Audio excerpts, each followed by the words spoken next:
Hi and welcome to part 3 of our Kicad tutorial. Now what we're going to do now is make a new schematic component so we can bring it into our schematic editor, and we're going to make it for the 555 timer. This was the XOR circuit we made last time. By the way, I changed this label from output XOR to XOR output because my obsessive compulsiveness didn't like the fact that these both started with XOR and that had XOR at the end. So that was kind of postfix and these were prefix. Now they're consistent, so I'm happy. Right, so now the next step is we're going to create a component for the 555 timer. If I click A to add a component and look up 555, I can see that one actually already exists, but that doesn't matter because the whole point is we're going to create them. I just want to show you something in the library browser, this little one with the thing. If I go into where the 555 timer is, linear, and LM555N, I can actually see where that library is. Use a local share Kicad library linear. Just thought I'd point that out. And each of these is individual libraries, as you can see, and a library can contain multiple components. So we're going to create a new one. So we want to click on library editor. You can get there from here, or you can get there from the Kicad sort of main thing as well. Schematic library editor, doesn't really matter. Now in the library editor, you always have to have a current library selected. In this case, there is no library selected. Now, it's actually quite tricky to create a new library. There's some weird ways to do it. Like people will select a current library, import a component, and then export that to a new library, for example. I don't know why they don't have a why you can't do save current library as for an empty library and have it create a new library. You can't, but it doesn't matter. What we will do is if I click create new component and we create our 555 component, we'll leave that reference designated the same. That means it will have U question mark and everything else is okay. Now there's still no library selected, but what I can now do is export the new component, and we will actually call this, we're not going to call it 555 lib, we're going to call it Christmas Bauble lib. Now we've actually exported our 555 component to the Christmas Bauble lib. Now what we can do is set the current library, but before we can actually find Christmas Bauble, we need to add it to the search path. So this is what you might need to do this anyway. So it's worth, it sounds a little bit weird, but because it is. But if we go to preferences, set active libraries, I can now add in the Christmas Bauble library, christmasbauble.lib, to the component library files, and now we have Christmas Bauble there. Now that it's selectable, it's an active library, we can go back to set the current library. No, that was me messing around before, don't worry about that. And then select Christmas Bauble. So finally we're now editing Christmas Bauble library, and we have a new library. And we've got our component, which is the 555 component, started. And if I now I can do save current library. Now I can do again, create a new component, call it 555. Yeah, it already exists. Okay, so we've got the current library.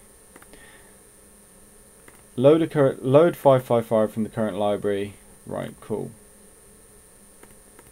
Oh yeah, the reason we didn't have to do that. I was thinking I want to save it. I can't do that, and it wouldn't let me save it. It's because we hadn't changed anything. So don't worry about that last step. Anyway, so we're still editing this 555 component. I hope that made sense. Now I'm going to move this with an M, move the field reference, move the reference, and move the field value. Now what we want to do for this, we're going to try and copy this. We're just going to copy it. So we need a box. Now to create the box, you select the add graphic rectangle, then you click and then drag. If you click and drag, like drag while holding the mouse button down, it will complain. Well, it will just actually select an area instead, rather than drawing a box.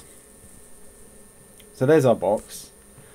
The box means nothing in the schematic editor. It's just a shape. It's just to, you know, keep things looking nice. You know, you can make the box however you like. Now, we want to add pins to it. We need to add 8 pins. You can do it by this, or there's a nice hotkey which is P.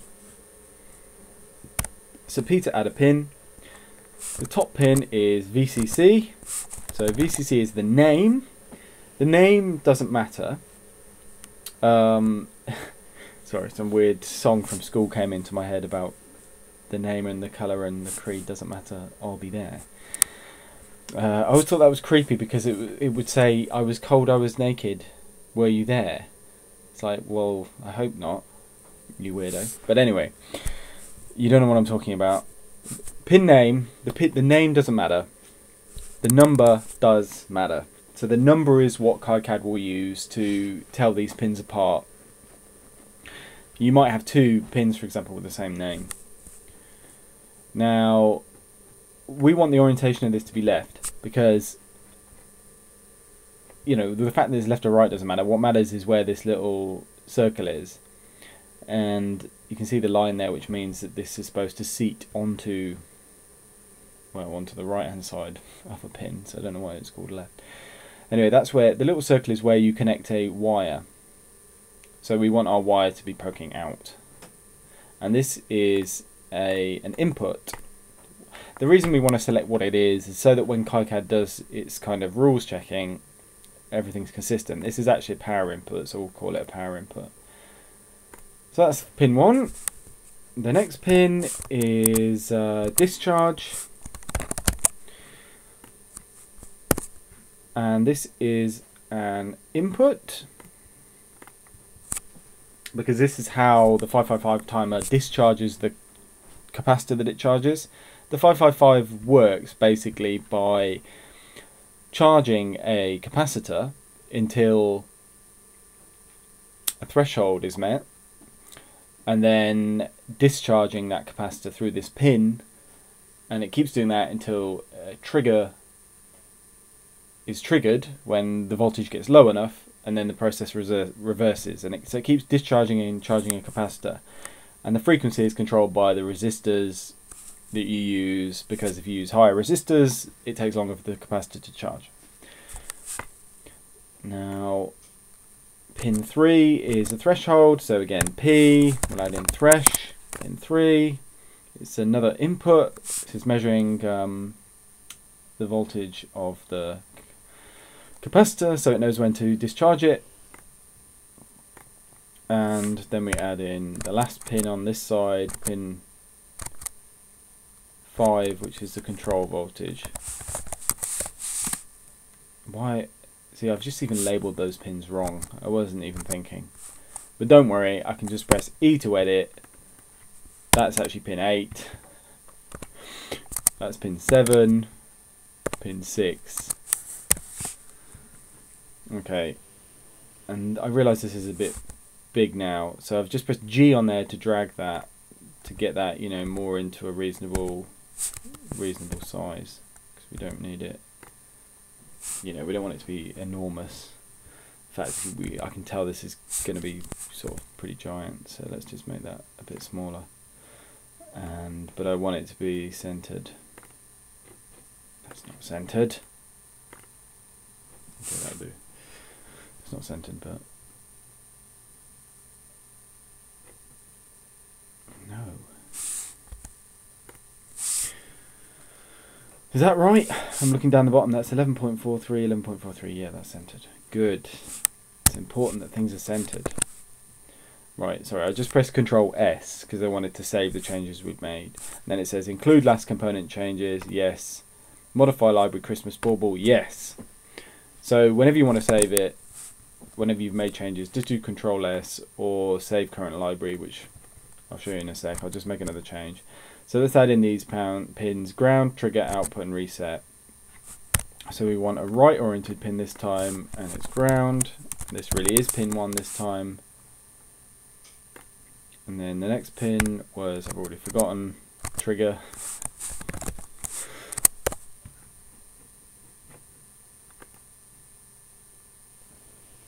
And the next pin is output. Yeah, by the way, oh yeah, what we should do is say that this is actually power output, I suppose. And then add in the other pin. So output, pin 3, and this is an output. This is the output of our 555 clock. And we need a reset pin as well, so put that in there, reset, pin 4. Okay, cool. So that's actually all of our pins. So that's basically done. So I did Control S to save the changes before, but if we look in File, now that's ungrayed.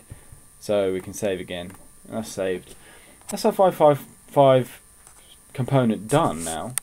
So now if we go back to the schematic editor, again we need to go back to set. Oh no, I already added it in the set active libraries when we did from the library editor. So it's already in our active libraries, our Christmas bauble library that we created. So that's cool. So now we can just do add component. Christmas bauble is there. Oh, and look, there's 555 in there. So we can add in our 555. Yes, it's completely insanely shaped, but you know, who cares? You can make yours a nicer shape if you want. So the 555 is in there.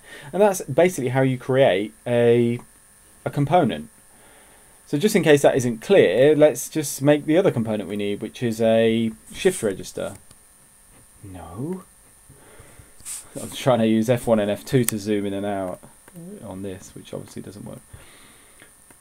And this now has 16 pins, which is going to be a ball ache. So you could just stop this video now, because the next video will go back to actually wiring it up. But for the sake of it, I'm just going to go through it anyway. So, because, you know, you can just stop the video. There's no harm in it. Right, so we've got 16 pins. And I'll explain what the pins are when we're going around to make it a bit more interesting. You know what? I really don't want to have to keep going back to that. Let's do something else. So you can do this, of course, on X11. Let's make this visible. Oh god, look at that. Here we are, sweet. I'm going to move this up here. Yes, I want to use the system bars, thanks. Damn it. Always on top. So now that is always on top. I can go back to the Christmas bauble and we don't have to piss around. So let's go back to the library editor. And we're already in Christmas bauble. So I can just go to create a new component. There really should be file create new component, but it isn't there. So we just click on that. And this component is going to be called, it's actually 595 underscore shift, we're going to call it. So this is 595 shift. So we basically do the same thing as we do before. We can move stuff around with M. We create a box. I can't see it because it's hidden by my component. So actually it's probably a good time to learn what the hotkey is for that. Hotkey list. Okay, there doesn't seem to be one for draw box. In any case, never mind. There probably is. Add graphic rectangle to component body. So there we go. This is going to have to be quite big, so let me just drag it down a bit. We might have to change the size of it, but you know, it doesn't matter. Just move that. And let me move this around a bit so it's not so in the way. Right, there we go. So now we've got the component that we're trying to create here, and we can just start adding pins. So we start with VCC, which is pin 16. Don't make the same mistake as before, Ashley. And this is an electrical power. It's actually a power input. Why was that? Okay, that was left on output, which means I bet I put the reset on the 555 as an output as well. Okay, we'll change that. Let's just check that on the 555 now. Just gonna save the library. Yeah. I just want to load. I need to load back the 555. Just want to check something. Yep, I set that as an output. The reset is an input. There we go. Save that. Load back the other one. So hopefully this is useful actually, because you can see actually it's easy just to load up the component and edit it again. Keep looking in file for it, but obviously it's not there. Right, load the shift register again.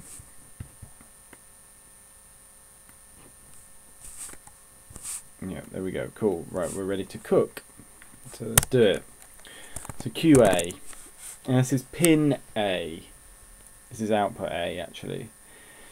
So when what the shift register does, just to explain what it does, it,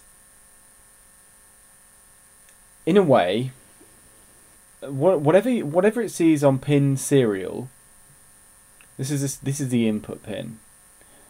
Now, when you clock the serial clock here, pin 11, it will copy that in its internal register to position QA, and it will copy whatever is the state of pin QA to pin QB, QB to QC, QC to D, and so on, and QH to QH prime. So it basically shifts all of these 8 input or outputs. In our case, they're going to be outputs. It shifts their states along. So if this was 1, then after this serial clock is clocked, this will become 1. See what I mean? So it just shifts it along. But that does it in its internal register, because if you want to make a bunch of changes, you want to do that internally first.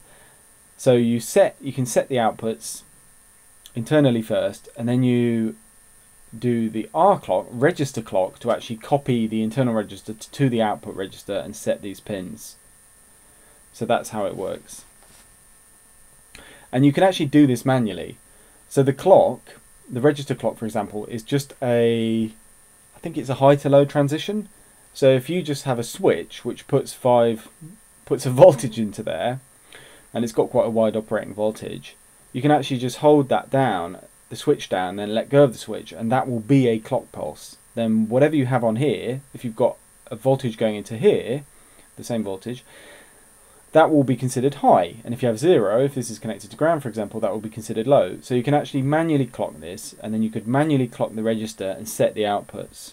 But we're not. We're going to use our 555 timer to generate an output to drive this. Right.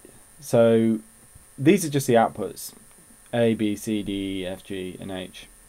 And H prime is the one that you typically use, because when you shift H, it goes into H prime, and if you want to change shift registers, you'll put H prime into the next shift register, into serial of the next shift register. So, by the way, the 595 can also act as a sync, so these can be inputs too. So you can allow it to input, or you can allow it to be an output, or it can be a high impedance state. Basically, this would be regarded as not connected, but we're going to be using it as an output. Right, so that's our first pin. We'll just call that Q_A, and it's pin 15.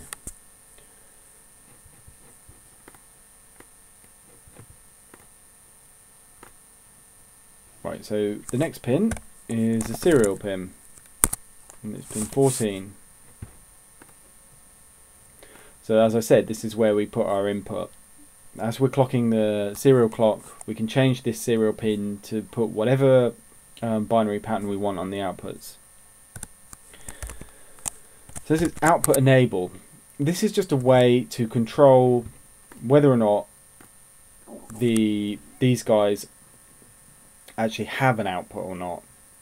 And it's active low, which means that we pull this to ground if we want this to have an output. Oh yeah, there is actually a way to put those under those overlines on, but I can't remember. Doesn't matter. Look it up, I guess. Look, I'm telling you off because I can't remember it. Okay, so our clock. This is the register clock. Yeah, and so far these are all inputs. And so that's good. And P to add another pin. Serial clock. So this is to clock our serial input.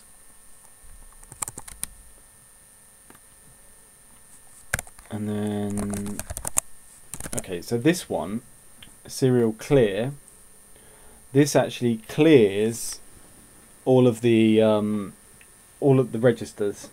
Clears the internal register. I'm not sure if it clears the external register. I have to check that out. But it basically resets everything. But again, it is active low. That's probably then what that bar means. That probably means it's inverted logic. That would make sense, right? So what that means is normally you would tie this to high. So you connect this to VCC so that it doesn't so that it's not constantly resetting the register, otherwise you'd never be able to do anything. Now I do wonder. Yeah, okay, cool.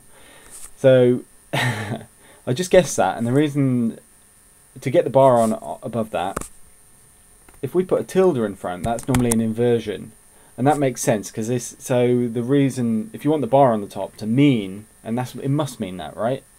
Because it fits in with the logic that, as we said, output enable is actually enables the output when the pin is low, so it's an inverted logic. So that's why it's got the bar on the top, and this normally means not in some programming languages, so that would be an inversion. Okay, cool. And then we've got our output QH prime. Can I do a prime? Yeah, I can apparently. Good. Does that look alright? QA? Yeah, I suppose it does.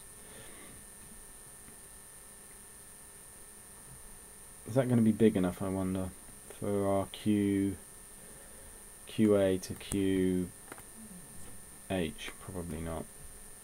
So let's what if we changed? No, it wouldn't.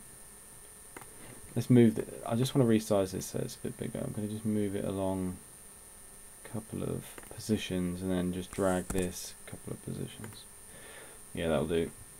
Oh, I forgot to give pin 9 its number. I've given it the number of inversion for some bizarre reason. Okay, cool. So we are... Oh no, we can't centralize this now. Oh, okay, cool. Oh, now that's the right size. I'll actually move it back so it's centered. No, of course that's not centered. Okay, cool. So let's do the other side. I've explained what all the pins are now, so this is just a little, probably just very boring for you. Actually, yeah, that's an output. That is an output, so is Q prime. So let's change that to an output, because this obviously is driving... Well, it is bidirectional. Technically, it's bidirectional. So let's put it bidirectional, because it can sync current as well. No, it's actually tri-state. Yeah, I can't make my mind up. No, it is tri-state. It can be high impedance as well. So the same as QA, that can be high impedance as well. So it can either be syncing current, sourcing current, or acting as a not connected pin. So let's just add the rest of these. QC, pin number 2, tri-state. Don't know why it doesn't seem to remember that. Should remember the settings, is that? No, it's remembered it this time. QD, pin 3.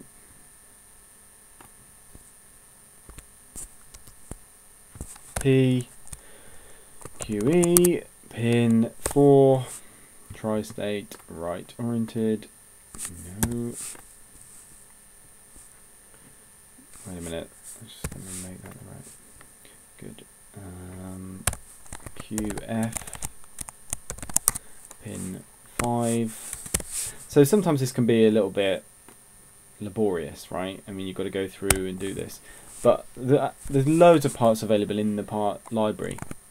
So you don't normally have to do this, but you can do it if you want. And like so, some people will lay out the 595 shift register in a different way to make it effectively look easier to read in the schematic. But I find that sometimes what other people think is easy to read, I don't find easy to read. So you can design it however you want. You know, there's no rules. This is your time, your life. Do what you like. Now, finally, we add the ground, which is, of course, a power input output, right? In a way. Well, yeah, is it? I don't know. I guess that's up for debate. It's not generating power. So let's save that. That's it. Our 595 shift is done. So we are ready to rumble now. And that's how you create components. And let's just go and import that. I'll close that away. Add a new component. First up in 595. I can see it from the Christmas Bauble library. And we've got it. Now we might have made some mistakes in assigning the input pins, but you would quickly find that out when you try and do a electrical rule check, because it would say you've got an output connected to an output or something like that, and then you might realise, oh, I've done my thing wrong. But the good thing is, whenever you edit this, I'll just demonstrate this. So say we look at the reset pin, right, and we can't demonstrate that, sorry. What I was going to do is try and examine what it thinks this pin is, then go and edit the component and change it so you can see that this updates itself. It doesn't really matter. It does. So what you would do is, if you had a problem like that, you just go back into the library editor, edit the component, save it, and that should be automatically updated. If it's not, then you could just load the project again and it would be. Okay, so that's how you create new components. So let's now, I'll see you in part 4, where we carry on with the schematic editing.